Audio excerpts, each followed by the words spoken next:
Hudhud, Allah barəsində mənim sənə bir sualım da var. Hər bir şeyin rəngi və forması var.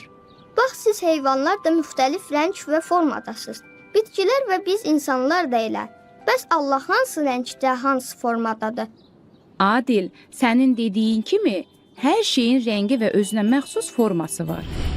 Səma mavi, günəş sarı, ağaclar və bitkilər isə yaşıldır. Gözlə gördüyümüz hər şeyin rəngi və forması var. Amma gözlə görə bilmədiyimiz şeylərin rəngi və forması olmur. Misal üçün ağrı, sevgi, qorxu kimi. Biz bunları hiss etsək də görmürük.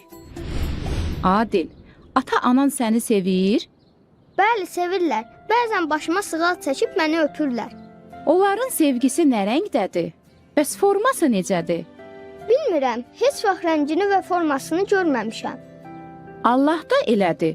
Onu gözlə görə bilmədiyimiz üçün rəngi və forması yoxdur. Çox sağ ol Hudhud, bu gün də mənə bilmədiyim yeni şeylər öyrətdin. Mən hər zaman sənə kömək eləməyə hazıram. Adil, Adil.